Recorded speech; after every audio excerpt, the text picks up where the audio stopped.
Bapak Ibu sekalian, para peserta diskusi siang hari ini, karena waktunya juga sudah tadi tersita atas gangguan teknis, mungkin kita langsung pada sesi berikutnya, yaitu sesi penyusunan dokumen PPN untuk TB, imunisasi, dan PTM yang akan disampaikan oleh Bapak Tri Handoyo SKM MKes.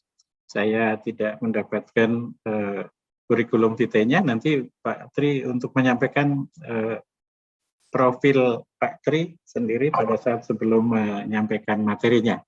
Untuk materi Pak Tri nanti sekarang pukul 11.30 dan waktunya adalah rencana adalah 1/4 jam. 1/4 jam. Karena materinya ini cukup banyak dan padat, monggo Pak Tri bisa menyampaikannya secara secara singkat namun padat dan lengkap. Dimulai dari 11.30 sampai dengan 12.45 ya. 12.45. Dipersilakan Pak Tri, monggo, waktu sepenuhnya kami serahkan. Ya, terima kasih. Apakah suara saya bisa terdengar dengan jelas? Jelas Pak Tri. Oke. Ya, ini Mbak Inayah menyampaikan biodata saya. Ini Bapak Ibu bisa membaca nih teman-teman semua. Ya, terima kasih atas kesempatan yang diberikan kepada saya. Terima kasih kepada Dr. Agus Soeharto sebagai moderator pada hari ini dan juga teman-teman semua,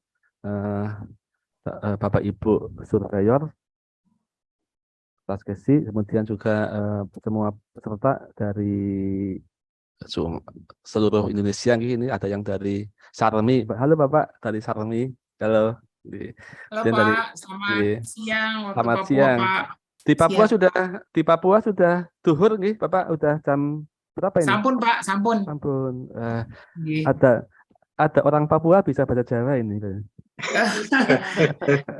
Kalau ibu angkatnya wong Jawa Pak. Jawa Oh ngaten ji Bapak. Nyun sewu Pak, nyun sewu. Saya lanjutkan. Mohon Pak. maaf, mungkin bagi yang akan sholat juga, berarti nanti breaknya jam berapa nih Dr. Agus? Jam ini 12.45 ya. Oh ngaten nggih. Berarti mohon izin saya menyampaikan nggih. Izin saya share screen.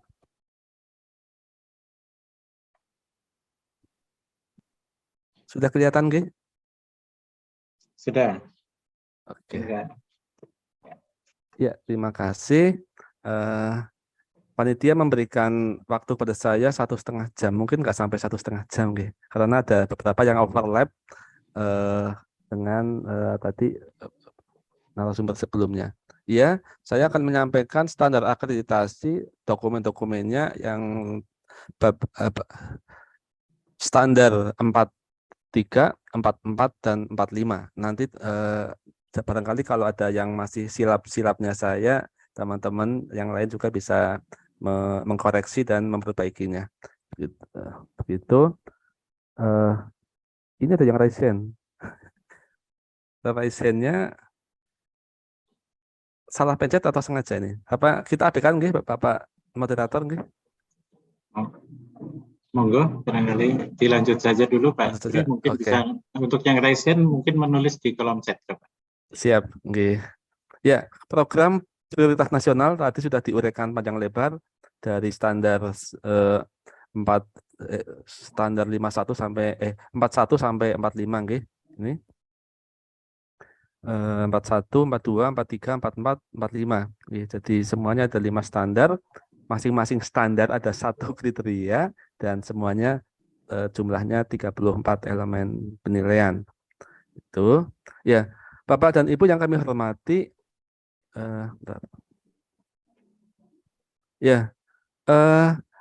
di dalam bab 4 itu ada regulasi-regulasi yang saling kait-mengkait, juga saling kait-mengkait antara bab 4 dengan bab 2, juga bab 1. Misalnya tentang ini.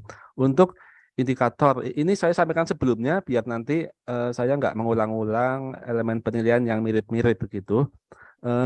Indikator dan target kinerja PPN ini di dalam forum ada PPN, berarti nanti ada stunting, ada kematian ibu, kematian bayi, ada imunisasi dan lain-lain.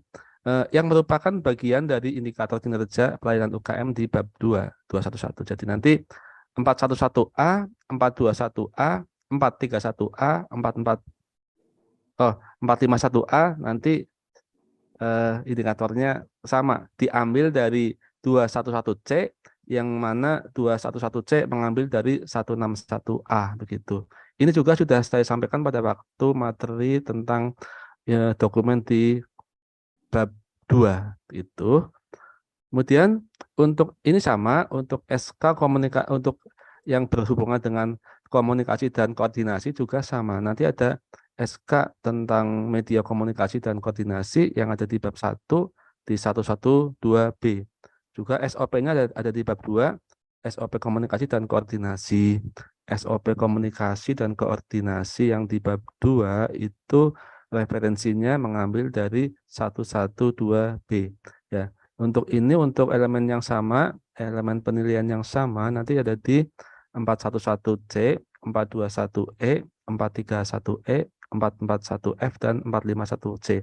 Tentu saja jika teman-teman akan menambah lagi dengan SK yang lebih spesifik, misalnya barangkali pencatatan dan pelaporan TB baru sangat spesifik, pencatatan dan pelaporan P2PTM sangat spesifik, bisa juga dibuat SK yang berbeda.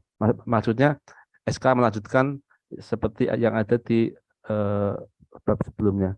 Itu kemudian untuk pencatatan dan pelaporan ini sama juga, nanti diambil oleh 411E, 421G, 431G, ya, kemudian 441H dan 451G. Ini mengenai pencatatan dan pelaporan.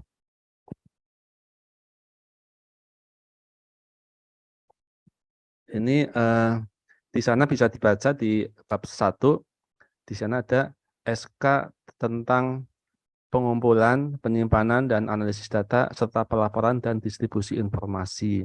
Kemudian ada SOP pengumpulan dan penyimpanan laporan, dan SOP analisis data. Itu ada di 124A. Jadi kalau di sana sudah disusun, nanti teman-teman yang ada di bab 4 bisa menyesuaikan.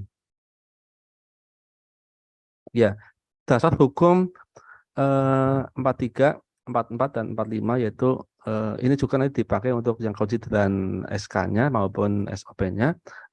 Undang-Undang nomor 36 tahun 2009 tentang kesehatan, PMK nomor 12 tahun 2017 tentang penyelenggaraan imunisasi, kemudian PP nomor 2, ini mestinya disebutkan di awal tadi. Peraturan Pemerintah nomor 2 tahun 2018 tentang SPM, PMK nomor 43 tahun 2019 tentang Puskesmas, kemudian PMK nomor 71 tahun 2015 tentang penanggulangan penyakit tidak menular, kemudian PMK nomor 67 tentang penanggulangan tuberkulosis, serta yang ini tentang SPM, PMK nomor 4 tentang tahun 2019 tentang standar teknis pemenuhan mutu pelayanan dasar pada SPM bidang kesehatan. Ini bukunya, ini untuk imunisasi nih, pedoman pengelolaan vaksin di fasilitas pelayanan kesehatan. Tuh, kemudian kita masuk ke 43, peningkatan cakupan dan mutu imunisasi. Tadi sudah disampaikan juga, saya langsung saja ke dokumennya, nggih. Saya tidak akan membaca kriterianya, tadi sudah disampaikan. Sekarang masuk ke elemen A, ditetapkan indikator dan target kinerja program imunisasi. Ada capaian dan analisisnya juga. Ini elemen penilaian 431A, regulasi ya. Ditetapkan indikator target kinerja program imunisasi yang disertai capaian dan analisis. Ada regulasi, dokumentasi, dan wawancara. Jadi kalau wawancara kita nggak usah mendokumentasikan karena nanti spontan ya. Jadi nanti dokumentasi ada yang punya bentuk fisik, ada di regulasi dan dokumentasi. Untuk regulasinya ini indikator dan target kinerja imunisasi yang merupakan bagian dari indikator kinerja pelayanan UKM di bab 2 ya. Di bab 2 ada di 211C. 211C mengambil di 161A. Jadi sebenarnya kalau kita sudah menyadari semua bahwa yang ada di PPN itu sebelumnya ada di UKM ya. Kemudian di split diambil 5 nanti kemudian dimasukkan di PPN. Jadinya ada perhatian lebih karena merupakan program prioritas nasional. Ya Allah, ya Tuhan kami, berkailah kami semua yang hadir di sini ya Allah. Berkailah seluruh anak-anak kami ya Allah. Seluruh murid-murid kami ya Allah. Pak Tri, saya jadikan co-host Pak Tri sama Mas Angga, jadi saya bisa membantu mute Pak Astri. Ya, ya.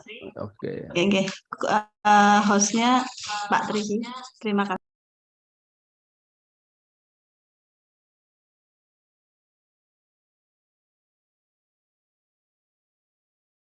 Mas Angga sudah jadi co-host? Bu Ubi sudah jadi host. Monggo silakan. Oke. Saya lanjutkan. Di sana di 211 tertulis SK Indikator Kinerja Pelayanan UKM yang merupakan bagian dari SK Indikator Kinerja Puskesmas. Ya, kemudian di 161A tertulis SK Indikator Kinerja sesuai Puskesmas dengan jenis-jenis pelayanan yang disediakan dan kebijakan pemerintah pusat dan daerah. Ya, ini diambil di 431A karena yang 411A dan 421A sudah tadi. Ini saya lanjutkan. Ini contoh SK Indikator Kinerja Puskesmasnya. Ya, memang ini saya ambil dari paparan saya waktu menyampaikan yang bab 2. Ini sama, ya, isinya juga sama. Nanti sebenarnya yang file Word-nya sudah dikirim ke teman-teman semua. Jadinya nanti seperti itu. Jadi satu file itu tentang indikator kinerja isinya banyak sekali.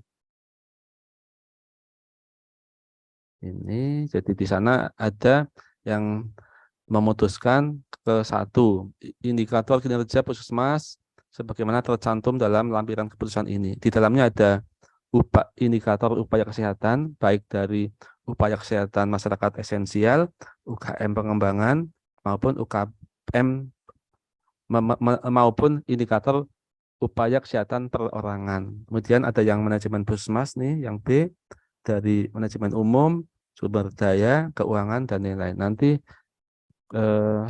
Word-nya bisa dibaca sendiri nih oleh Bapak Ibu semua. Kemudian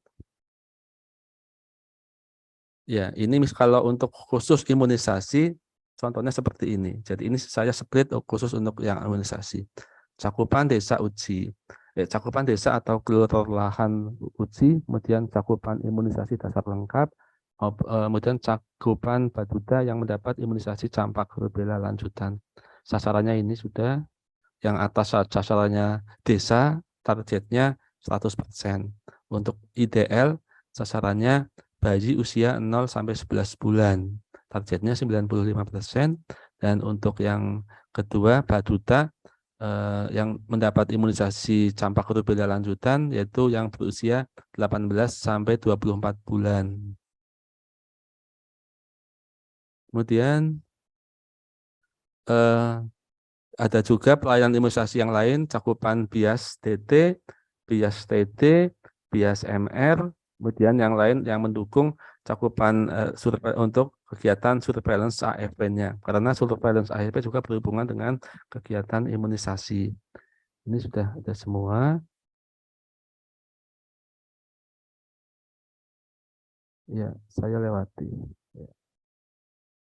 Ya, kemudian untuk yang dokumentasi nanti bukti-bukti pencapaian indikator kinerja pelayanan imunisasi yang disertai dengan analisisnya. Jadi nanti seperti biasa ya, ada kita setiap bulan teman-teman pengelola imunisasi kan rapat pralogmin ya dengan PJUKM, di sana menyampaikan capaian-capaiannya ya.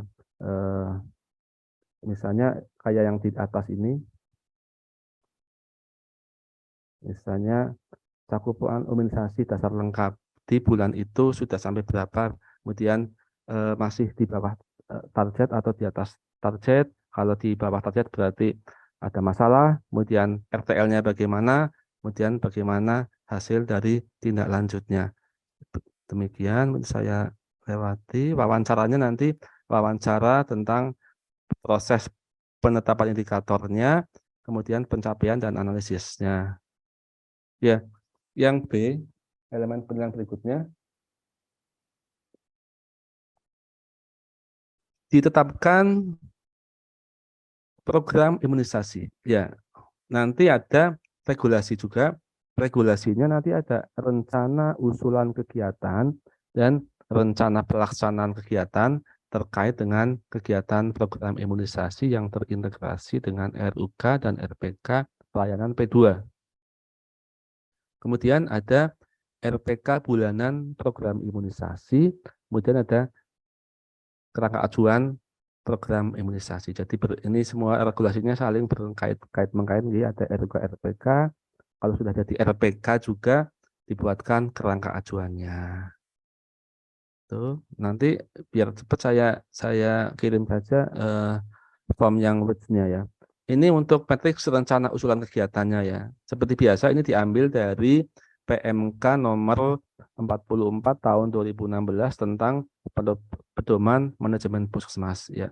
Dan teman-teman puskesmas karena ini sudah lama sekali ya, sudah mulai tahun 2016 ini sudah biasa untuk membuat seperti ini. Jangan lupa bahwa formatnya seperti ini ya, jangan dirubah-rubah.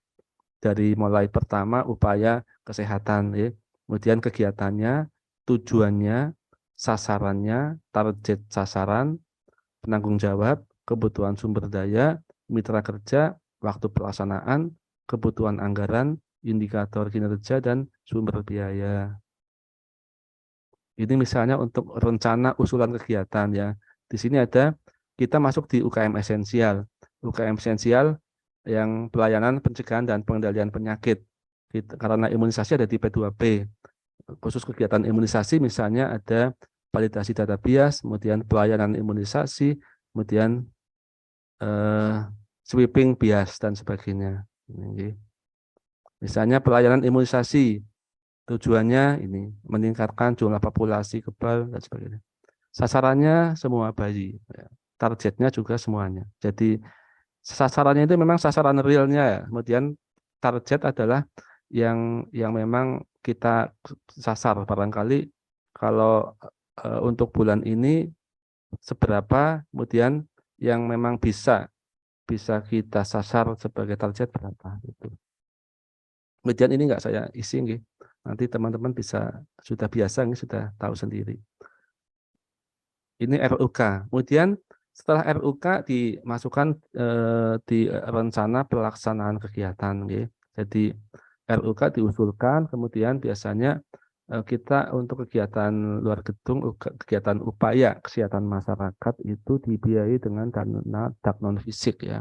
Jadi misalnya ada kegiatan yang tidak sesuai dengan juknisnya, kadang-kadang kegiatan itu juga dengan terpaksa diampu biayanya oleh kegiatan yang lain. Khusus untuk imunisasi, ya misalnya ini kan RPK-nya ada UKM esensial, promosi kesehatan, kesling, kesehatan keluarga, gizi dan lain-lain ini, dan P2P untuk imunisasi. Ya ini UKM esensial masuk di imunisasi sama ini ya.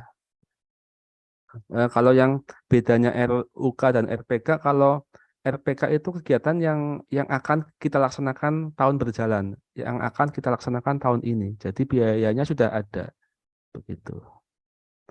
Itu kemudian kita bikin RPK bulanan. Ini contohnya langsung di atas UKM esensialnya di pelayanan pencegahan dan pengendalian penyakit, kegiatannya nanti di sini pelayanan imunisasi. Ya. Tujuannya tetap, ya, sasarannya ini karena lebih sudah mengerucut ke waktu, ke bulan, sehingga lebih sedikit ini sasarannya. Kalau yang di RPK dan RUK itu sasaran setahun, tapi kalau yang RPK bulanan itu sasaran bulan itu. Itu saya lanjutkan. Nah, ini RPK bulanan masing-masing pelayanan. Ini yang diambil dari bab 2. Ya, kemudian yang 431B adalah wawancara ya, karena hanya ada regulasi dan wawancara. Nah, ini lewati aja. Masuk ke C. Ada vaksin dan logistik sesuai dengan kebutuhan program imunisasi. Regulasinya SOP penyediaan kebutuhan vaksin dan logistik. Jadi nanti teman-teman membuat SOP. Dan biasanya kalau yang saya lihat di Dinas Kesehatan, SOP teman-teman puskesmas disusun bersama-sama ya, disusun bersama-sama dengan pemegang program imunisasi di Dinas Kesehatan. Sehingga biasanya SOP yang ada di puskesmas itu sama, ya, karena dibuat bersama-sama. Meskipun mungkin sedikit-sedikit ada yang berbeda sesuai dengan situasi kondisi puskesmas masing-masing. Ini SOP penyediaan vaksin dan logistik vaksin ya. Ini saya screenshot dari Words-nya. Untuk yang lebih jelasnya bisa dibaca di sini. Ya, ini.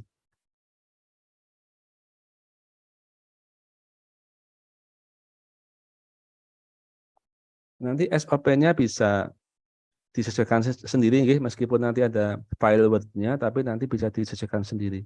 Dari mulai distribusi vaksin, pengambilannya, diterima oleh puskesmas, kemudian hal yang sangat teknis. Untuk yang teknis nanti sudah ada buku pedoman pengelolaan vaksinnya, ya. Nanti bisa mengikuti yang ada di sana. Harus menggunakan masker dan sebagainya. Oke. Saya lewati. Kemudian 431C ya, tersedia vaksin dan logistik sesuai dengan kebutuhan program imunisasi yang dokumentasinya ini dokumentasi bukti pengelolaan vaksin dan logistiknya. Nanti buktinya jangan dihilangin ya. Bukti penerimaannya, SPPK-nya, data logistik vaksinnya, data ya cold chain-nya, jumlah refrigeratornya di puskesmas berapa, di Polindes berapa dan sebagainya ya. Nanti ini juga selain dokumentasi juga ada observasi pengamatan surveyor terhadap ketersediaan vaksin dan logistik. Juga dilengkapi dengan wawancara, penggalian informasi terkait ketersediaan vaksin dan logistik program imunisasi. Jadi apa yang ada di RDOW nanti diulas semua, apa yang ada di elemen 431C diulas semua, baik regulasi, dokumentasi, observasi maupun wawancara. Jadi mungkin seandainya dokumentasi kurang lengkap, tapi teman-teman bisa menjawab, bisa menguraikan di wawancaranya. Nanti kita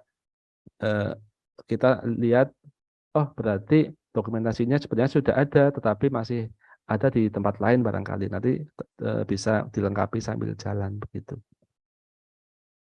Kemudian yang D, dilakukan pengelolaan vaksin untuk memastikan rantai vaksin dikelola sesuai dengan prosedur. Ini juga RDOW ya, ada regulasinya, dokumentasinya, observasi dan wawancara. Kita lihat di regulasi. Biasanya ini SOP, yaitu SOP penyimpanan vaksin dan SOP pemantauan suhu vaksin dan kondisi vaksin. Ya, ini juga saya sampaikan sekilas saja, ya. Tapi ada beberapa hal yang harus diperhatikan pada proses penyimpanan ya. Ini berpengaruh pada nanti kita membuat SOP-nya dari penempatan lemari es. Ya, ini saya ambil dari buku pedoman pengelolaan vaksin di Fasiankes. Dari penempatan lemari es, jarak minimal antara lemari es dengan dinding belakang kurang lebih 10-15 cm atau sampai pintu lemari es dapat dibuka. Ini kemudian yang berikutnya, jarak minimal antara lemari es dengan lemari es yang lain kurang lebih 15 cm. Lemari es tidak boleh terkena sinar matahari langsung. Kemudian ruangan punya sirkulasi udara yang cukup dan 1 unit lemari es atau freezer menggunakan 1 stop kontak. Jadinya stop kontaknya jangan bersama-sama ya. Kemudian untuk penyimpanan di lemari es ILR, ice lining refrigerator, ini sudah ada nih. Suhunya antara 2 sampai 8 derajat Celcius. Bagian bawah lemari es tidak untuk menyimpan vaksin, bagian bawah lemari es diletakkan cold pack, kemudian peletakan dus vaksin jaraknya 1-2 cm atau 1 jari tangan, kemudian vaksin heat sensitif seperti OPV, BCG, campak, MR diletakkan dekat atau menempel pada dinding lemari es. Ya, ini hal-hal seperti ini teman-teman juga sudah, apalagi teman-teman pengelola vaksin di puskesmas sudah biasa. Kemudian yang sebaliknya dari nomor 5, yaitu vaksin freeze sensitif, jangan menempel pada dinding lemari es. Sehingga nanti ini sebenarnya udah adil, ada yang harus menempel, ada yang tidak boleh menempel.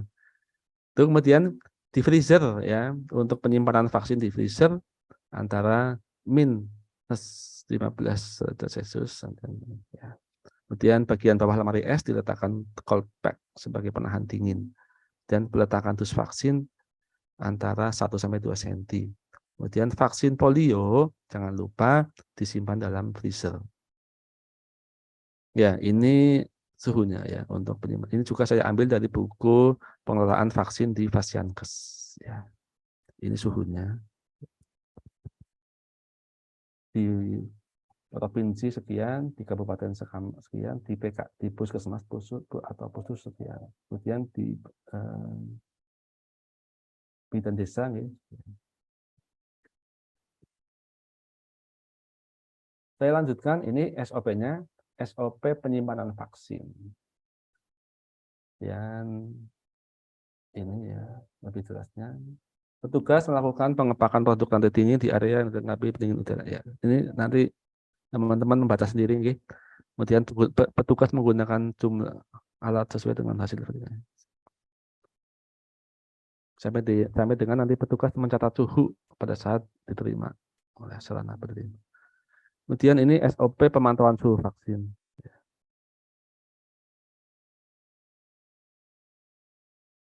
Ya, dari mulai menyiapkan kartu catatan suhu, mencatat suhu kulkas, ya, setiap pagi dan siang saat pulang kerja. Ya.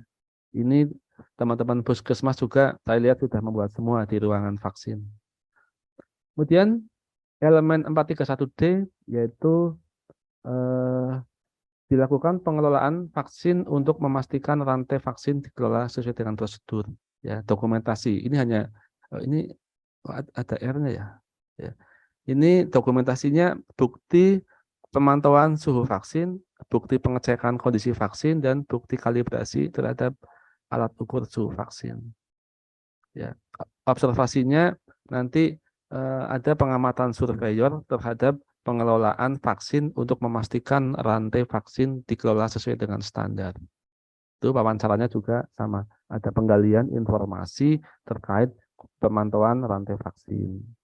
Ya, kemudian yang kegiatan peningkatan cakupan dan mutu imunisasi dikoordinasikan dan dilaksanakan sesuai dengan rencana dan prosedur yang telah ditetapkan bersama dengan lintas program dan lintas sektor sesuai dengan kebijakan, pedoman, panduan, prosedur, dan kerangka acuan yang telah ditetapkan. Ini ada regulasi, dokumentasi, dan wawancara.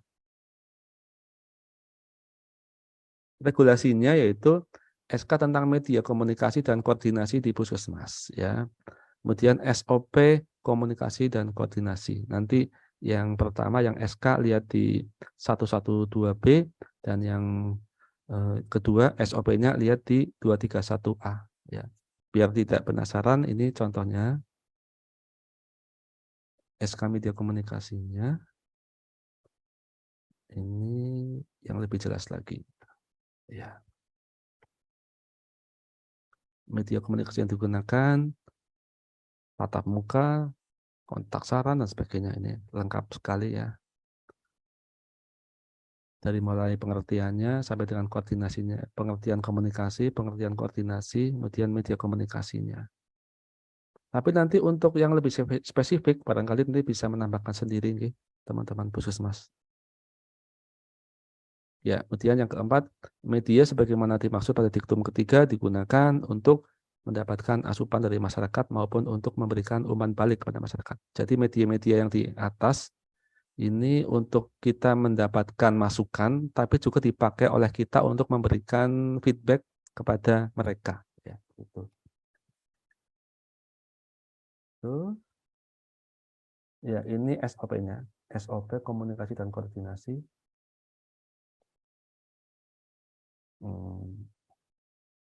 Ya. Langkah-langkahnya. Ya, kalau ini lebih ke SOP penggunaan media sosial ya sebenarnya. Jadi nanti disesuaikan tolong. Tuh, kemudian untuk dokumentasinya bukti koordinasi kegiatan peningkatan cakupan dan mutu imunisasi. Jadi ini kalau ada kegiatan yang bersifat koordinasi, nanti ada dokumentasinya ya. Seperti biasa, undangan, presensi, notulen, dan gambar ya. Jangan lupa prinsip akreditasi adalah menulis yang sudah dilaksanakan dan melaksanakan yang sudah ditulis. Tuh. Kemudian bukti hasil pelaksanaan kegiatan sesuai dengan RPK dan RPK bulanan serta mengacu pada SK, SOP, dan kerangka acuan yang telah ditetapkan. Ya. Nanti lihat di dokumen regulasi yang ada di EPB. Tuh. Kemudian wawancaranya ini penggalian informasi ya, terkait koordinasi dan pelaksanaan kegiatan peningkatan cakupan dan mutu imunisasi. Ya, kemudian yang F ada pemantauan dan evaluasi. Jadi Bapak Ibu yang kami hormati teman-teman semua, jadi antara A, B, C, D, E, F ini memang alurnya P1, P2, P3 ya. Dari mulai perencanaan ya sampai dengan pelaksanaan, nanti sampai dengan pencatatan dan pelaporan ini. Ada pemantauan dan evaluasi, nanti di sini kita menyiapkan dokumen ya, menyiapkan dokumen dan menyiapkan jawaban jika diwawancarai.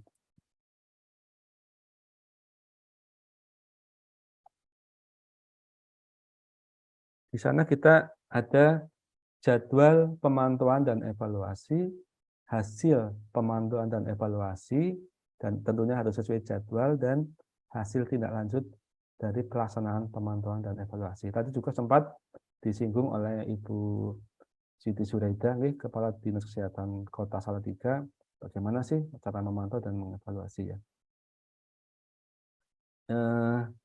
Kemudian masuk di wawancara, ya nanti bagaimana kegiatan pemantauan dan evaluasi nanti ditanyakan di wawancara. Jadi kalau dilaksanakan pemantauan setiap bulan, pemantauan oleh PJ UKM kepada pelaksana imunisasi tentang hasil-hasil imunisasi yang sudah dilaksanakan ya. Itu nanti ada di forum Pralogmin. Nanti itu juga disampaikan pada waktu forum Logmin bulanan. Jika ada permasalahan dan itu di situ deadlock tidak bisa diselesaikan bersama-sama lintas program, maka nanti dilaksanakan di Logmin lintas sektoral. Itu nanti bukti-bukti semua pertemuan itu harus ada ya. Kemudian yang G ada pencatatan dan pelaporan ya. Nah, ini tentang regulasi ya. Regulasi dokumentasi. Regulasinya SK tentang pencatatan dan pelaporan ya. Kemudian SOP tentang pencatatan dan pelaporan ya. Di RTOWS ya, di instrumen ada keterangan SK dan SOP pencatatan dan pelaporan, lihat bab 1 di 124 ya. Bunyinya seperti ini ya. Dan ini juga di bab 4 di setiap standar itu ada sama. Bunyinya sama nih. Di 411E, 421E, 431G sekarang. Kemudian nanti ada di 441H dan 451G. Jadi nanti pas saya melewati 441H dan 451G nanti saya lewati saja karena sama. Ini contohnya tadi sudah sama. Jadi SK pencatatan dan pelaporan.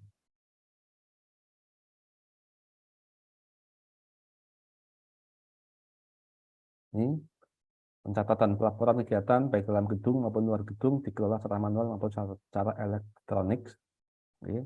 Seluruh kegiatan yang dilaksanakan oleh semuanya, baik pimpinan puskesmas, PJ, pelaksana, dicatat dan didokumentasikan sesuai dengan pedoman tata naskah yang berlaku. Jadi nanti ini juga saling kait-mengkait dengan bab 1 tentang tata naskah. Kemudian ketiga dan keempat ini diktum yang memang biasa muncul di semua SK ya, semua pembiayaan. Kemudian yang keempat tentang pemberlakuan ya, dan jika ada kekeliruan ataupun ada perubahan kebijakan atau regulasi, maka akan dilaksanakan perbaikan sebagaimana mestinya.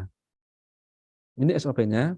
SOP-nya juga langkah-langkahnya berpedoman mengambil ya dengan referensi yang ada di keputusan. Ya. Nanti bisa disesuaikan dengan sikon puskesmas masing-masing. Kemudian dokumentasinya ada pencatatan program imunisasi. Kemudian bukti pelaporan program imunisasi. Jadi setelah dicatat, tentu saja teman-teman pelaksana program imunisasi di puskesmas melaporkan ya kepada kepala puskesmas, dan juga secara hierarki nanti juga dilaporkan kepada Dinas Kesehatan Kabupaten. Itu setiap bulan. Sehingga dipastikan untuk dokumen-dokumen ini sudah ada di pengelola program imunisasi puskesmas. Ada lagi nih. Ada catatan. Pencatatan pelaporan mengikuti regulasi saat ini. Jika ada sistem pelayanan elektronik yang ditetapkan oleh Kemenkes, maka pastikan puskesmas sudah melaksanakan. Untuk pencatatan pelaporan imunisasi saat ini menggunakan Smile dan atau ASIK ya. Dan nanti jenis pelaporannya nanti disesuaikan ya, mengikuti pemberlakuan saat dilaksanakan survei. Nanti kalau untuk rekamedik ya, misalnya kan kalau semuanya masuk di sana, itu kan pemberlakuannya mulai awal tahun depan ya, sehingga mungkin untuk saat ini apa yang ada di puskesmas berarti kalau masih manual barangkali masih bisa ditoleransi. Wawancaranya malahan ini kepada Dinkes ya, pencatatan pelaporan. Kemudian standar 44 tentang program penanggulangan tuberkulosis. Ya, saya lewati ini, saya lewati pokok pikirannya. Langsung elemen penilaian. Elemen penilaian pertama sama kayak yang tadi di 43, ada indikator dan target kinerja penanggulangan TB. Oh, sekarang bukan TB ya, tapi TBC ya, TBC. Ditetapkan indikator dan target kinerja penanggulangan TBC yang disertai dengan capaian dan analisisnya. Tuh, ya, SK-nya sama. SK indikator dan target kinerja tuberkulosis yang merupakan bagian dari indikator dan target kinerja pelayanan UKM di bab 2 ya, ada di 211C. Ini di sana bunyinya seperti ini, juga di 211C, di 161A juga bunyinya seperti ini. SK-nya sudah saya sampaikan tadi di depan, bentuknya seperti ini. Konsiderannya nanti disesuaikan karena peraturan perundangan tentang imunisasi dan tentang TBC tentu saja ada yang berbeda ya. Kalau yang imunisasi nanti spesifik juga menyebutkan PMK tentang imunisasi. Nanti untuk TBC juga sama, menyebutkan PMK tentang tuberkulosis. Tuh, kemudian ya. Khusus untuk TBC ini ya, di lampiran keputusannya. Di sini ada 3. Mungkin nanti juga teman-teman bisa memberi masukan, mungkin nggak hanya 3, tapi lebih dari 3. Di sini yang utama ada cakupan pelayanan kesehatan orang terduga TBC. Ya. Sasarannya terduga TBC. Kemudian cakupan pengobatan semua kasus TBC, ya, CDR-nya berapa, ya. Dan angka keberhasilan pengobatan. Ya. Kemudian dokumentasinya bukti pencapaian. Ya, ini seperti yang lain-lain ya, membuat tabel dan capaian indikatornya berapa, kemudian capaiannya, targetnya, kemudian ada kesenjangan antara capaian dan target atau enggak. Jika masih di bawah target itu bermasalah, kemudian bikinkan rencana tindak lanjut, kemudian kita evaluasi setelah ditindaklanjuti. Wawancaranya, proses penetapan indikator, pencapaian, dan analisisnya sama.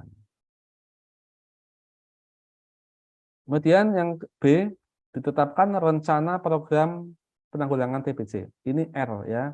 R-nya nanti sama dengan di atas juga, ada RUK dan RPK. RUK, RPK terkait dengan penanggulangan program TBC ini ya, regulasinya. Juga ada RPK bulanan, program penanggulangan tuberkulosis, dan KAK-nya ya. Kalau sudah ada RPK-nya, tentu saja kita dituntut untuk membuat KAK-nya. Kemudian yang C, ada tim TB DOTS di Puskesmas. Ya, 441C ditetapkan tim TB DOTS di Puskesmas yang terdiri dari dokter, perawat, analis lab, dan petugas pencatatan pelaporan yang sudah terlatih. Ada SK tim TB DOTS. Ini contoh SK-nya, SK TB DOTS ya, Direct Line Observe Treatment Short Course. Ini membentuk tim DOTS ya, tim DOTS yang ada di lampiran berikutnya ya, ada di sana nanti sesuai dengan yang ada di elemen penilaian, terdiri dari siapa saja ya, nanti disesuaikan. Ini sudah ada tugas dan tanggung jawabnya. Ya.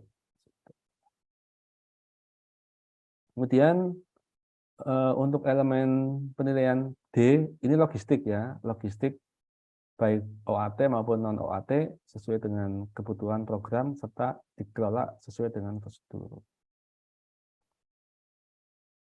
Ya, ini SOP penghitungan kebutuhan obat. SOP perhitungan kebutuhan logistik OAT dan non-OAT. Ini sebenarnya saya punya banyak SOP-nya nggih, tapi kayaknya kalau tadi saya mau screenshot dipindah ke PowerPoint, waktunya nggak nyandak, nanti copy aja. Kemudian SOP pengelolaan obat anti tuberkulosis maupun yang non obat anti tuberkulosis. Kemudian ada bukti-bukti perhitungannya ya. Nanti untuk yang hal-hal teknis seperti ini barangkali nanti Dokter Eko juga bisa menjelaskan ya, karena ini sangat teknis. Observasi nanti pengamatan surveyor terhadap ketersediaan dan pengelolaan OAT maupun non-OAT. Wawancaranya nanti penggalian informasi terkait ketersediaan pengelolaan OAT dan non-OAT. Kemudian yang ini yang tata laksana tadi sudah disampaikan juga oleh Dr. Eko ya. Tadi saya lewati karena nanti untuk khusus yang berhubungan dengan tata laksana, jadi untuk PPN ini gabungan sih ya antara UKM UKP, khusus untuk tata laksana nanti diperiksa oleh surveyor dari UKP gitu. Saya lewati. Ya, untuk berikutnya 4 yang F ya, media komunikasi dan koordinasi ya. Media komunikasi dan koordinasi ini sama juga dengan yang lain, sama saja dengan yang 431E sama. SOP-nya nanti disesuaikan ya. Mungkin untuk khusus TBC berbeda dengan yang imunisasi kali. Ini SK media komunikasinya, ini SK, ini SOP-nya. Ya, ini SOP. Ya, kemudian yang F ya, ini dokumentasi ya, yang dokumentasi bukti koordinasi. Ya, jadi kalau yang bersifat koordinasi tentu saja ada beberapa kegiatan yang melibatkan masyarakat maupun lintas program di dalam puskesmas, nanti bukti-buktinya harus disiapkan dan juga mengacu pada SK, SOP, dan KAK yang sudah ditetapkan. Di KAK kan sudah diuraikan ya dari pendahuluan, tujuan, manfaat dan lain-lain, sampai dengan sasarannya siapa, lokasinya siapa, sampai dengan penanggung jawab, sampai dengan yang terakhir adalah biaya dan pencatatan pelaporan. Nanti sesuai dengan yang di sana. Jadi kalau kegiatannya pertemuan ya tentu saja ada undangan, ada presensi, ada notulen dan lain-lain. Untuk kegiatan yang selain itu nanti disesuaikan. Ini yang ya untuk pemantauan dan evaluasi ini ada jadwalnya seperti biasa, ada jadwal pemantauan dan evaluasi, kemudian hasil pemantauan dan evaluasinya, kemudian bukti tindak lanjut. Ya, untuk pencatatan dan pelaporan ini juga sama ya dengan 411E, 421E dan 431E ya, sama ya. Kita masuk ke pengendalian penyakit tidak menular. Di sini hanya ada satu kriteria, yaitu 451, program pencegahan dan pengendalian penyakit tidak menular serta faktor risikonya direncanakan, dilaksanakan, dipantau, dan ditindaklanjuti. Ini nanti dijabarkan di elemen penilaiannya. Direncanakan, dilaksanakan, dipantau, dan ditindaklanjuti. P1, P2, P3, ya, berurutan deh. Tuh. Langsung ke elemen penilaian A, yaitu sama, ada indikator kinerja. Nanti ada SK indikator dan target kinerja PTM yang merupakan bagian dari indikator dan target kinerja pelayanan UKM di bab 2 ya. Ini tak usah berkali-kali saya sampaikan karena saling berkaitan ya. Ini SK-nya juga sama.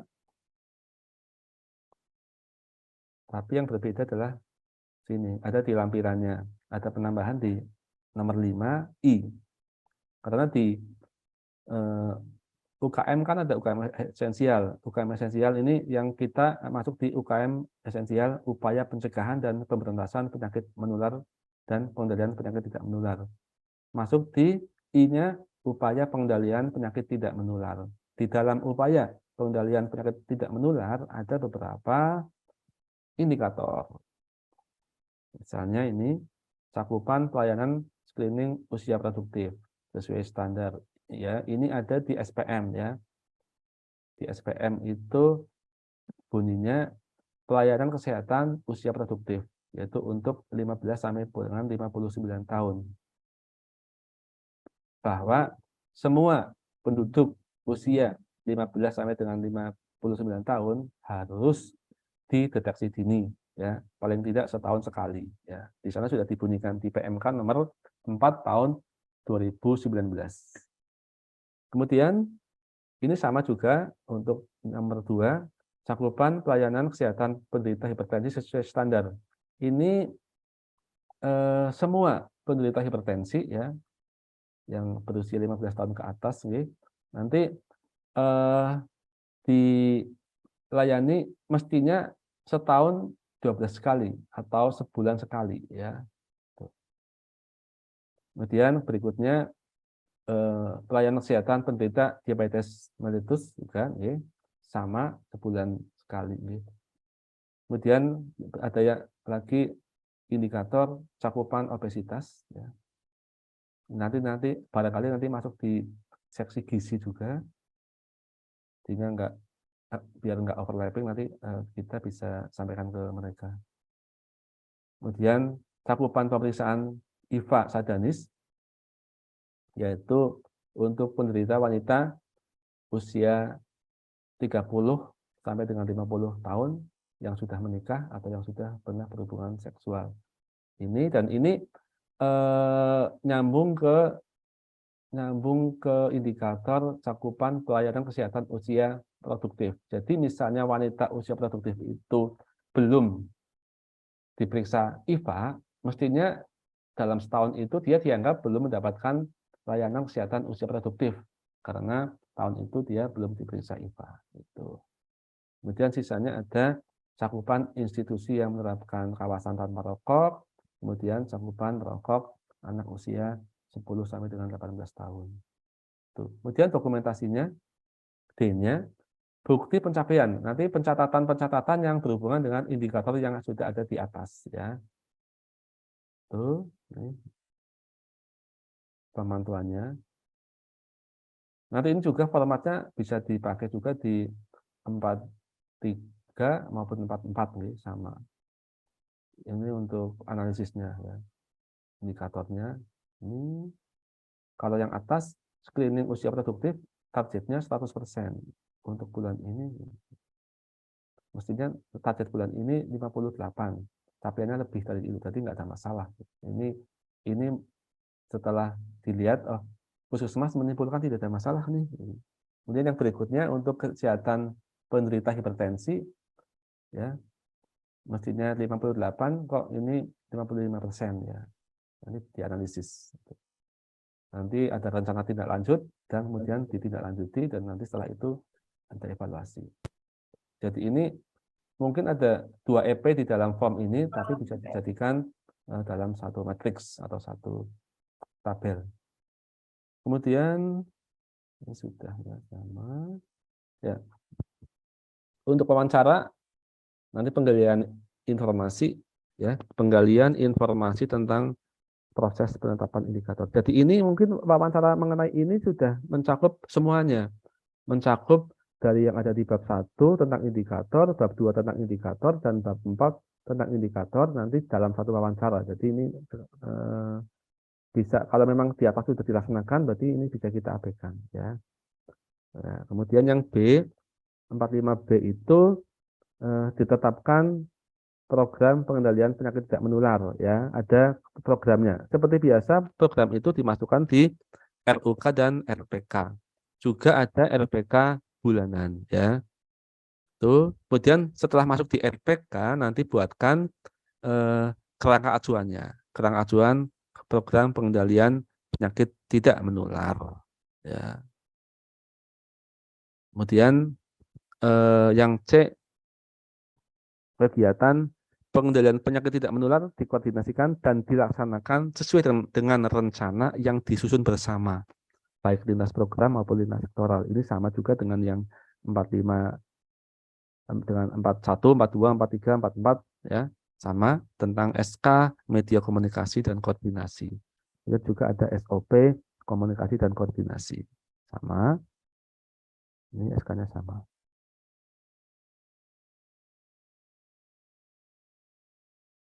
Dan SOP-nya sama juga.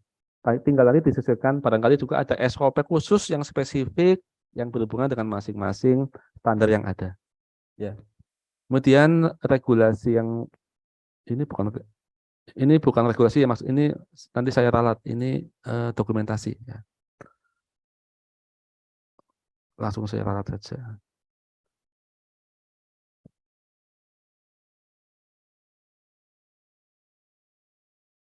Ternyata nggak bisa. Ya nanti menyusul. Ya.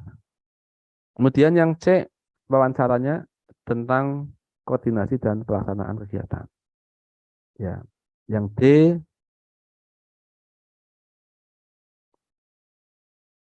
ini tahapan kegiatan ya. Ini tahapan kegiatannya. Ya.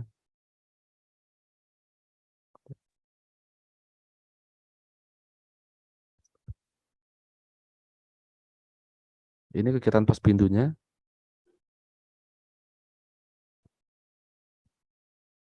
Ya, jadi kegiatan untuk pelaksanaan kegiatan penyakit tidak menular itu teman-teman juga sudah langsung, oh kalau PTM biasanya PTM identik dengan kegiatan Pospindu ya. Dari tahap 1, 2, 3 ini juga nanti bisa dimasukkan di SOP Pospindunya ya. Kemudian dokumentasinya daun ya. Dokumentasinya udah ya. Undangan, notulen, gambar, ini foto-fotonya.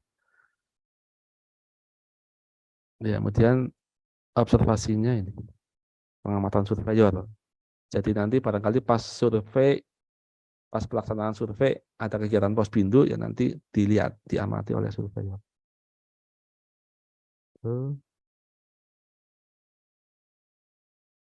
Kemudian untuk tata laksananya, nanti masuk tata laksana penyakit tidak menular ini agak unik karena ada algoritma. Tadi sudah disampaikan oleh Dr. Eko tentang algoritma pelayanan terpadu PTM. Ya, jadi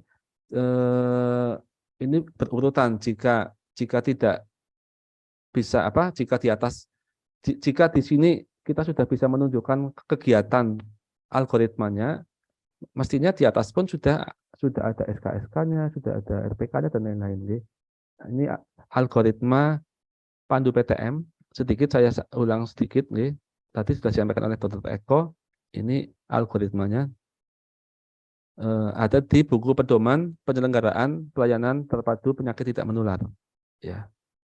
Ini kalau ini kan memanjang ya. Ini coba saya bikin agak biar landscape, biar mudah dibaca di PowerPoint seperti ini. Yang pertama, pengunjung ini pengunjung usia 15 tahun ke atas, kemudian ada rujukan Posbindu PTM, Posyandu, dan dia juga lansia juga boleh. Kemudian hasil intervensi lanjut PSPK dan juga pasien rujuk balik dari rumah sakit ya. Nanti masuk di sini. Di anamnese. Anamnese, kemudian dilaksanakan pemeriksaan. Pemeriksaan ini anamnesenya apa saja?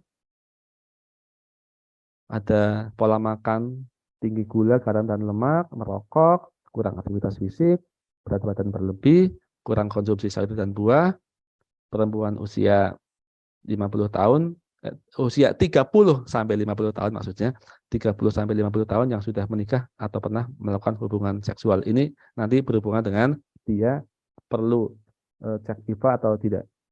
Itu nanti diperiksa semuanya, diperiksa tekanan darahnya, gula darah, tinggi badan berat badan untuk bisa menentukan IMT, lingkar perut, inspekulo ini khusus perempuan dan HB. Nanti dan bagi yang kalau dia merokok, jika dia merokok nanti ada di konseling UBM. Ini perempuan yang 30 sampai 50 tahun nanti diperiksa inspekulo cervix, sadanis, jika curiga CA, jika iya jika tidak dia tes IVA, jika iya nanti dia langsung ke sini, jika tidak dia dites IVA, jika dia positif ada krioterapi, jika tidak, jadi nanti ini algoritma yang sudah terpasang mestinya di semua puskesmas sehingga nanti diikuti ini ya. Itu saya lewati tadi ya, loncat. Kemudian observasi. Nanti jika di puskesmas di saat yang sama ya ada kegiatan pandu PTM, maka nanti akan diamati oleh surveyor. Surveyor mengamati tata laksana PTM secara terpadu. Jadi maksudnya tata laksana itu kegiatan pelayanan terpadu PTM di puskesmas. Ya. Pandu PTM apakah dilaksanakan sesuai dengan algoritma ataupun tidak? Wawancaranya bagaimana nih penggalian informasi terkait pelayanan terpadu ya, tata laksana PTM secara terpadu. Ya, dokumentasinya ya, ada jadwal dan pemantauan, jadwal pemantauan dan evaluasi, hasil pemantauan dan evaluasi. Ya, kemudian yang terakhir pencatatan dan pelaporan ya. Seperti biasa, pekerjaan kita tidak akan bisa dilihat jika tidak dilaporkan ya. Jadi kalau nggak mencatat dan nggak melaporkan, kita seperti tidak bekerja. Regulasinya ini SK pencatatan dan pelaporan, SOP pencatatan dan pelaporan. Lagi-lagi di standar ya, di Perdirjen tentang instrumen akreditasi puskesmas, lagi-lagi ada ini, tulisan seperti ini sama. Catatan SK dan SOP pencatatan dan pelaporan lihat di bab 1. Maksudnya di sana yaitu 1, 2, 4. Dan ini dipakai juga oleh 411E, 421G, 431G, dan 441H. Juga yang di bab 2. Itu regulasinya. Ya, kemudian khusus untuk PTM saya nambah sedikit nggih. Mohon izin karena ini agak spesifik dan ada di PMK. ada di PMK nomor 71 tahun 2015 tentang penanggulangan penyakit tidak menular. Pasal 25 tentang pencatatan dan pelaporan. Ini setiap penyelenggaraan UKM, ya, upaya kesehatan masyarakat dalam rangka penanggulangan PTM harus dicatat dan dilaporkan kepada Dinkes, ya, oleh penanggung jawab program. Ya. Kemudian setiap Fasyankes yang menyelenggarakan kegiatan penanganan kasus PTM harus mencatat dan melaporkan sesuai dengan sistem pelaporan yang terintegrasi dalam sistem informasi kesehatan. Dalam hal ini untuk kegiatan Posbindu PTM sudah ada aplikasi ASIK. Ya. Kemudian catatan dan laporan menjadi sumber data utama dalam penyelenggaraan surveillance PTM. Jadi, jika tidak ada catatan dan laporan, maka akan kesulitan kita melaksanakan surveillance penyakit tidak menular. Kemudian, surveillance penyakit tidak menular harus dilaporkan kepada Menteri secara berjenjang, baik manual maupun dengan teknologi informasi. Jadi, pencatatan dan pelaporan itu sangat penting, ya. Apalagi sekarang menggunakan aplikasi, jadi hari ini kita lapor, hari ini pula Kemenkes bisa membacanya, ya. Ini pencatatannya, ya. Pencatatannya adalah ini pendokumentasian kegiatan pelayanan terpadu pandu PTM bisa berupa tulisan, gambar, grafik atau seperti apa, ya. Pelaporannya nanti pelaporan yang sudah menggunakan format yang sudah ada, ya. Ini pelaporan pandu PTM, ya. Adalah catatan yang memberikan informasi kegiatan pandu PTM dan hasilnya disampaikan kepada pihak yang berwenang. Kalau ini khusus yang pandu juga disampaikan secara rutin, ya, kepada Dinas Kesehatan. Tuh, ini manfaatnya, ya. Memberi informasi, bukti dari suatu kegiatan sebagai bahan proses belajar dan penelitian, bentuk pertanggungjawaban, kemudian bahan pembuatan laporan, kemudian bukti hukum, serta sebagai media komunikasi. SK-nya seperti ini, nanti SK-nya bisa disesuaikan sama teman-teman semua.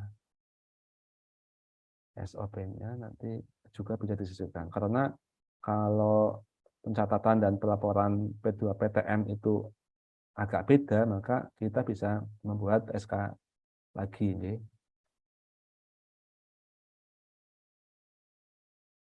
Tuh. Mungkin hanya itu Pak Dr. Agus sebagai moderator yang bisa kami sampaikan, dan juga kepada teman-teman semua mohon maaf jika ada hal-hal yang kurang jelas nanti kita diskusikan bersama, apalagi nanti di sini banyak sekali teman-teman Bapak Ibu surveyor yang mengikuti acara ini. Terima kasih. Wassalamualaikum warahmatullahi wabarakatuh. Waalaikumsalam. Terima kasih Pak Tri yang sudah tepat menyampaikan materinya dalam waktu 60 menit. Dan waktu masih ada 15 menit lagi sebelum kita nanti break untuk Isoma. Bagi Bapak Ibu sekalian yang akan menyampaikan pertanyaan, dipersilakan untuk present, dan sebelum itu Pak Tri dipersilakan untuk menjawab pertanyaan yang sudah ada di chat room. Monggo Pak Tri. Oh ya, ya saya izin ikut menjawab nih. Kalau ada yang silap-silap saya mohon dibantu nih teman-teman semua. Ya, dari Puskesmas Klarean, untuk mencapai indikator salah satunya kita membutuhkan pedoman. Yang dimaksud pedoman eksternal dan internal gimana? Mohon pencerahan. Mohon dijelaskan kembali tentang perbedaan RUK dan RPK. Oh ya, terima kasih pertanyaannya. Pedoman eksternal adalah pedoman yang disusun oleh eksternal puskesmas. Misalnya pedoman penanggulangan tuberkulosis yang dibuat oleh Kementerian Kesehatan. Ya. Pedoman pelayanan imunisasi yang dibuat oleh Kementerian Kesehatan. Ya. Kemudian jika pedoman itu disesuaikan dengan kita tanpa mengubah hal-hal yang besar, nanti namanya itu pedoman dari pusat itu diinternalisasi menjadi punya puskesmas, sehingga itu menjadi pedoman internal. Jadi itu beda pedoman eksternal dan internal. Gitu. Jadi kalau kita membuat pedoman internal, kita bisa memodifikasi pedoman eksternal ya, disesuaikan dengan kita tuh ya, atau diinternalisasi ya, jadi pedoman internal.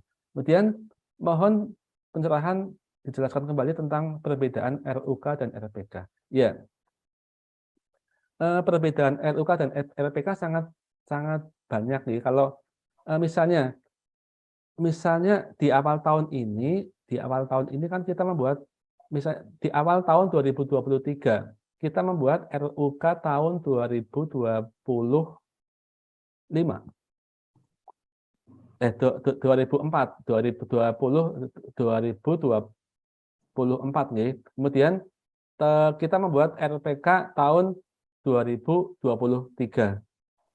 Kemudian rencana usulan kegiatan itu kan berisi usulan-usulan kegiatan yang sangat ideal berdasarkan identifikasi kebutuhan dan harapan masyarakat ya, sesuai dengan langkah-langkah yang ada pada PMK 44 tahun 2016 tentang pedoman manajemen puskesmas. Di sana sudah dijelaskan semua tentang RUK dan RPK ya. Kemudian karena itu sangat ideal sekali dengan anggaran yang tentunya biasanya sangat tinggi, kemudian nanti di akhir tahun berjalan pada waktu kita membuat RUK itu ada penetapan anggaran biasanya. Kalau kita kegiatan UKM menggunakan dak non fisik, berarti di akhir tahun kita menggunakan anggaran yang sesuai dengan dak non fisik ya, sehingga nanti kegiatan yang ada di RUK nanti anggarannya disesuaikan dengan uang yang ada, sehingga jika sudah dipastikan sudah ada uangnya bisa dilaksanakan, meskipun juga ada beberapa kegiatan yang masuk RPK meskipun tidak ada anggarannya gitu teman-teman. Biasanya lihat dengan ini jadinya pinter melaksanakan kegiatan meskipun nggak ada anggarannya, tapi memang harus dilaksanakan gitu. Akhirnya itu harus dimasukkan juga di RPK itu. Jadi RPK di dalamnya itu berisi kegiatan-kegiatan yang akan dilaksanakan di tahun ini, sehingga makanya kalau sudah kegiatan itu masuk di RPK, maka mau nggak mau kita harus membuatkan kerangka acuannya. Tapi kalau masih di RUK, kita nggak wajib membuat kerangka acuannya karena memang belum dipastikan untuk bisa dikerjakan. Hanya itu, nggih, Pak Agus. Untuk sampun jelas napa derek. Yang berikutnya, untuk dari Puskesmas Watu Kumpul, untuk SOP pada program imunisasi, apakah harus disertai dengan diagram alir atau tidak? Nggih, silakan nanti disesuaikan jika memang di pedoman tata naskah teman-teman yang sudah membuat itu ya, kalau di sana mewajibkan semua SOP harus ada diagram alir ya, jika di pedoman tata naskahnya mewajibkan demikian, maka silakan kalau memang dibuat diagram alir. Tetapi jika di situ tertulis diagram alir dibuat jika memang diperlukan, ya silakan kalau memang diperlukan ya memang dibuat diagram alir. Dan beberapa SOP program imunisasi yang saya lihat memang di sana ada diagram alirnya, jadi lebih jelas begitu. Dan naik lagi Puskesmas Kedawung Wetan nomor 3, Mbak Ina. Untuk dokumen evaluasi dan pemantauan ini berupa apa? Kemudian evaluasi dan pemantauan program ini berdasarkan indikator yang tidak tercapai atau bagaimana? Jadi Bapak Ibu yang kami hormati, teman-teman semua, kita punya indikator kegiatan ya. Itu yang kita bekerja sebagai ujung tombak Kementerian Kesehatan juga sebagai menjalankan tugas dari Dinas Kesehatan, sebagai UPT Dinas Kesehatan, kita harus memenuhi apa-apa saja yang ada di indikator yang sudah ditetapkan juga itu. Nah, kemudian biar kita bisa menjaga bahwa sampai dengan akhir tahun itu indikator ini bisa tercapai. Kalau sampai dengan akhir tahun tercapai 100% misalnya, berarti itu harus kita pantau dan evaluasi, ada yang setiap bulan ataupun setiap 3 bulan ya. Kalau selama ini yang teman-teman lakukan kegiatan pemantauan dilaksanakan bersama-sama dengan kegiatan pra-logmin maupun logmin bulanan gitu. Kemudian jadi bentuknya tabel kayak yang tadi saya sebutkan, ada indikator, ada target, ada capaian, kemudian ada analisisnya, kemudian ada rencana tindak lanjut, kemudian ada tindak lanjutnya. Bisa dalam satu matriks. Kemudian nomor 2, evaluasi dan pemantauan program ini berdasarkan indikator yang tidak tercapai atau ya bagaimana? Semuanya ya. Jadi kalau yang tercapai nggak kita tulis di situ, kan kita nggak tahu, orang lain nggak tahu. Jadi semuanya ditulis. Nanti kan ada misalnya capaian imunisasi bayi, capaian targetnya 50% untuk bulan-bulan tertentu, misalnya bulan April barangkali. Kemudian nanti capaiannya kok baru 40, berarti kan ada masalah. Tapi kalau capaiannya sudah 60% barangkali, berarti tidak ada masalah. Tetap itu baik yang tercapai ataupun yang tidak dicapai itu ditulis di tabel itu. Ya. Nah, ini tentang nomor 4, Mbak Endah Pandanatum, terkait bukti perhitungan logistik OAT dan non-OAT itu seperti SPPK atau yang lain. Nah, nanti untuk yang teknisnya saya tidak bisa menjawab dengan rinci, tapi kalau untuk perhitungan logistik obat non OAT dan OAT nanti bisa SPPK atau juga nanti barangkali dari Dinas Kesehatan sudah memiliki format sendiri, silakan ya. Nanti dikomunikasikan dengan pemegang program Wasor TB Paru di Dinas Kesehatan. Dan surveyor tidak akan bertanya-tanya seperti apa sih format-formatnya, apakah harus demikian, enggak. Ini nanti kita mengikut apa yang ada di daerah setempat gitu. Dan biasanya sih kalau untuk TB paru, karena ini PPN, karena yang kita bahas kan bab 4 itu semuanya PPN, jadi dari pusat itu biasanya seragam gitu. Berikutnya nomor 5.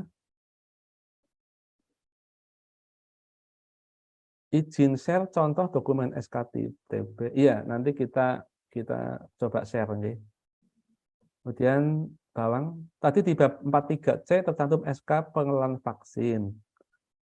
Untuk SK ini terintegrasi dengan bab berapa? Kalau misal tidak terintegrasi, berarti kita perlu membuat sendiri. Enggak. Ya, kalau yang spesifik seperti SK pengelolaan vaksin, khusus kan ini khusus berhubungan dengan imunisasi, nggak ada hubungan dengan yang lain. Jadi nanti dibuat sendiri. Ada contohnya enggak ya? Nanti teman-teman bisa melihat buku-buku pedoman, buku pedoman tentang pengelolaan vaksin. Nanti bisa kita kirimkan juga di drive yang linknya kita kirimkan berikutnya. Nanti di sana sudah rinci bagaimana sih mengelola vaksin yang benar. Ya, Kang Gime, Puskesmas Kang Gime, izin bertanya untuk penetapan indikator kinerja di bab 4. Sama saja dengan indikator kinerja yang ditetapkan di RUK. Jika Pemda Dinkes belum menetapkan indikator kinerja program, bagaimana kami di Puskesmas pembuatan indikator kinerja? Jika model pelaporan ke Dinkes, saya jawab yang indikator dulu. Ya, untuk penetapan indikator kinerja, karena tadi saya sampaikan bahwa di setiap elemen penilaian yang berhubungan dengan indikator itu merujuk ke bab 1 dan bab 2. Jadi mestinya karena bab 1, bab 2, bab 3, bab 4, bab 5 kan ada di satu puskesmas yang sama ya. Itu dikerjakan bersama-sama di dalam arahan kepala puskesmas ya.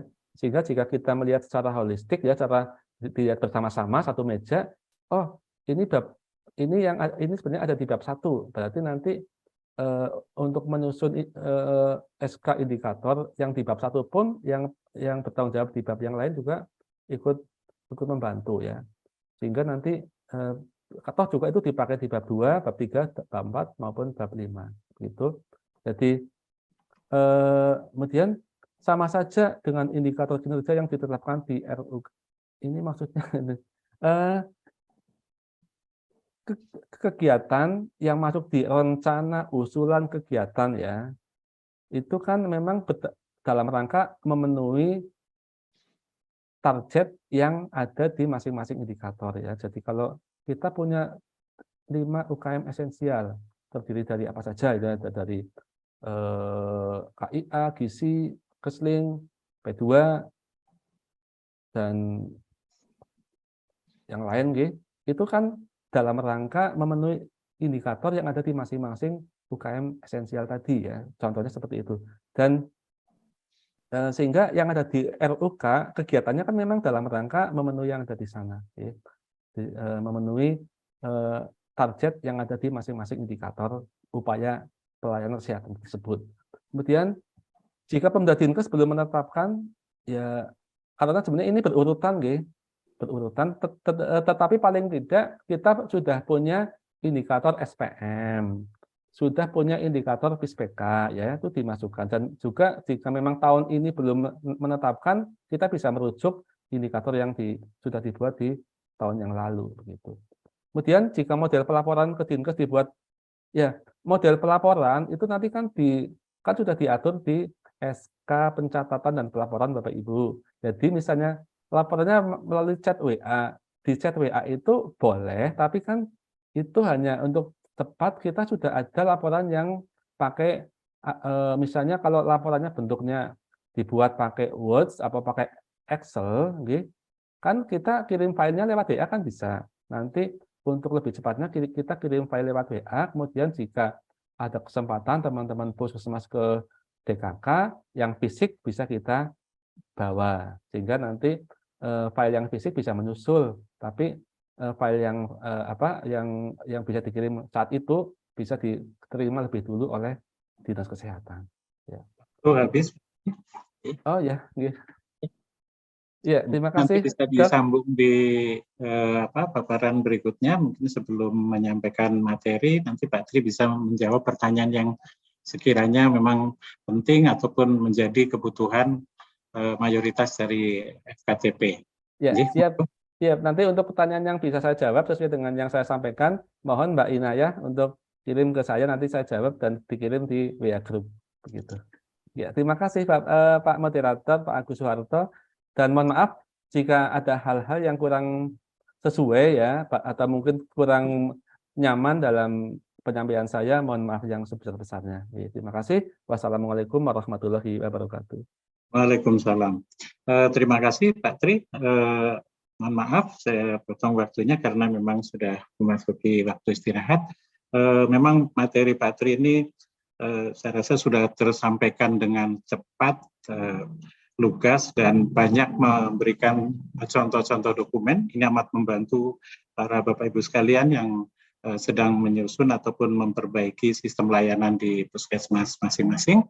Namun karena memang barangkali memang butuh waktu lebih panjang ini ya, butuh waktu panjang sehingga tidak tersampaikan pertanyaan-pertanyaan yang sudah disampaikan oleh Bapak Ibu sekalian. Nanti Pak Tri mohon kesediaannya untuk menjawab melalui WA Group agar bisa memberikan gambaran lebih baik lagi kepada Bapak Ibu sekalian peserta. Demikian Bapak Ibu sekalian, terima kasih Pak Tri, aplaus buat Pak Tri. Terima kasih.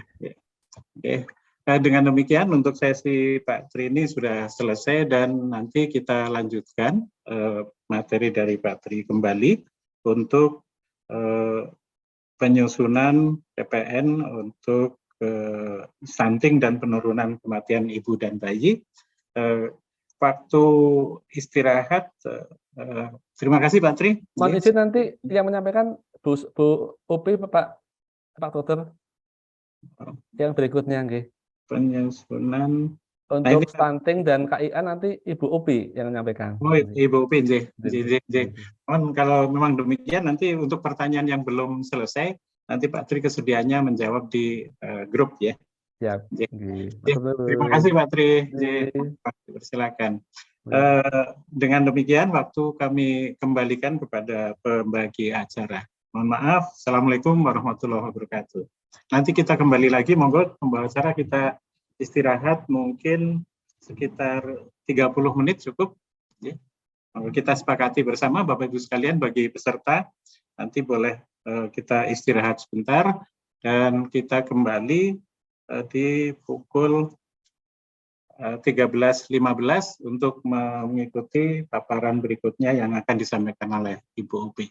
Kami kembalikan kepada pembagi acara.